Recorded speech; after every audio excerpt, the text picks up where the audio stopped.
Used car inspection അത് വലിയൊരു task പിടിച്ച പരിപാടിയാണ്. എന്താ കാര്യം എന്ന് വെച്ച് കഴിഞ്ഞാൽ കഴിഞ്ഞ ദിവസം ഞങ്ങൾക്ക് ഒരു അനുഭവം ഉണ്ടായിരുന്നു. ഒരു വണ്ടി, നമ്മുടെ ഒരു കസ്റ്റമറുടെ വണ്ടി ഒരു വലിയ കമ്പനിയിൽ നിന്ന് അവർക്ക് സെയിൽസും ഉണ്ട്, അതുപോലെ ഇൻസ്പെക്ഷനും ഉണ്ട് കേട്ടോ. അവർ വന്ന് ഇൻസ്പെക്ട് ചെയ്തിട്ട് പറഞ്ഞു അതിൻ്റെ ടൈമിംഗ് ചെക്കിറ്റ് മാറണം, അതിൻ്റെ ക്ലച്ച് മാറണം, അങ്ങനെ കുറച്ച് റിപ്പോർട്ട് അവരുടെ കസ്റ്റമർക്ക് അയച്ചു കൊടുത്തു. അപ്പോൾ അങ്ങനെ വണ്ടിയുടെ കച്ചവടം ക്യാൻസലായി. പക്ഷേ ആ വണ്ടിയുടെ ചെയിൻ കിറ്റും അതുപോലെ തന്നെ ക്ലച്ച് കിറ്റും രണ്ടും പക്ക കമ്പനി ഓയിൽ സാധനം ഇട്ട് പണിതിട്ട് ഒരു 600 കിലോമീറ്റർ ഓടിച്ചിട്ട് വേണ്ടിയിട്ടാണ്.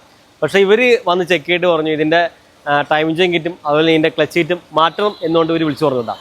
പക്ഷേ ഇവർ വേറൊരു കാര്യമുണ്ട്, ഇതിൻ്റെ ഡോറ് ഓൾറെഡി റൈറ്റ് സൈഡിലെ ഡോർ റീപ്ലേസ്ഡ് ആയിരുന്നു. ഇടിച്ച് ബെൻഡായിട്ട് റൈറ്റ് സൈഡിലെ ഡോറും ഒരു പില്ലറിനും ബെൻഡായിരുന്നു.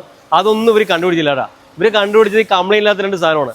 അപ്പോൾ ഞാൻ പറഞ്ഞൊന്നും വേറൊന്നുമല്ല, നിങ്ങളൊരു വണ്ടി ഇൻസ്പെക്ട് ചെയ്യാൻ വേണ്ടി ആൾക്കാരെ വിടുന്നുണ്ടെങ്കിൽ അവരെ പറ്റി നല്ല ധാരണ ഉണ്ടാവണം നിങ്ങൾക്ക് കിട്ടുക. കാരണം എന്ന് വെച്ചാൽ അവർക്ക് മര്യാദയ്ക്ക് ചെക്ക് ചെയ്യാൻ അറിയാവുന്ന ആൾക്കാരാണോ എന്ന് നോക്കിയിട്ട് മാത്രം വിടുക. അപ്പം അങ്ങനെ അതിനുവേണ്ടി മാത്രം ഇരിക്കുന്ന ആൾക്കാരുണ്ട്, കുറേ പേര് സുരേഷ് ഡ്രൈവേഴ്സ് അങ്ങനെ കുറേ പേരൊക്കെ ഉണ്ട്. പിന്നെ നല്ല എക്സ്പീരിയൻസ്ഡ് ആയിട്ടുള്ള മെക്കാനിക്സ് അവരൊക്കെ വരുന്ന അവരെയും കൊണ്ടുപോയി നോക്കിക്കാട്ടാ. അല്ലാണ്ട് വലിയ വലിയ കമ്പനികളെ വിശ്വസിച്ചിട്ട് നിങ്ങൾ കൊടുത്തു വിട്ട് കഴിഞ്ഞാൽ ഈ പറഞ്ഞ പോലെ അവർക്ക് അറിയാൻ പറ്റുമൊന്നും വരില്ല. ഇവരൊന്നും വന്നിട്ട് പറഞ്ഞ് മാറാത്ത സാധനത്തിനെ പറ്റി ഇവരൊന്നും കംപ്ലൈൻറ്റ് പറഞ്ഞില്ല. അതായത് ഇപ്പോൾ ഡോറ് പണിതാണ് അല്ലെങ്കിൽ ഡോറ് മാറിയതാണ്, ഡോർ പോസ്റ്റ് കംപ്ലൈൻറ്റ് ഉണ്ട്, അതിനെപ്പറ്റി ഇവർ പറഞ്ഞില്ല. മാറിയ റിപ്പയർ ചെയ്ത് റെഡിയാക്കിയ സാധനത്തിനെ പറ്റി കംപ്ലൈൻറ്റ് ആക്കിയിട്ട് ഇവർ വിളിച്ചു പറഞ്ഞു കേട്ടോ. അപ്പോൾ അത്രയുള്ള എക്സ്പീരിയൻസുള്ള ആൾക്കാരെ വന്നേക്കണേ. അപ്പോൾ നിങ്ങൾ ഇവരുടെ വാക്ക് മാത്രം കേട്ടിട്ട് വണ്ടി എടുക്കാനോ അല്ലെങ്കിൽ കൊടുക്കാനോ പോയി കഴിഞ്ഞാൽ ആകെ പണിയാവും. അപ്പോൾ എപ്പോഴും നിങ്ങളൊരു വണ്ടി എടുക്കാൻ പോകുമ്പോൾ നല്ല ആൾക്കാരെ തന്നെ ചെക്ക് ചെയ്യാൻ വേണ്ടി വിടുക.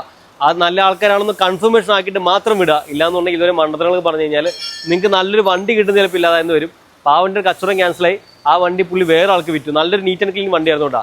അതിനാപ്പടെ തട്ട് മാത്രം, ആ ഡോർ മാത്രം തട്ടുന്നുള്ളൂ. അപ്പോൾ ഏത് വണ്ടി നമ്മൾ ഒരു 10 കൊല്ലം പഴക്കമുള്ള വണ്ടി എടുക്കാൻ പോയി കഴിഞ്ഞാൽ ഏത് വണ്ടിക്കും തട്ടുമുട്ടുണ്ടാവും, സ്വാഭാവികം.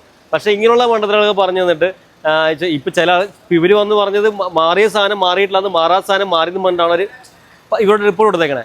അപ്പോൾ അങ്ങനെയൊക്കെ എടുത്തു കഴിഞ്ഞാൽ നിങ്ങൾക്ക് നല്ല പണി കിട്ടും. അപ്പോൾ ആൾക്കാരെ സൂക്ഷിക്കുക, നല്ല ആൾക്കാരെ മാത്രം ചെക്ക് ചെയ്യാൻ വിടാം കേട്ടോ, അല്ലെങ്കിൽ പണി കിട്ടും.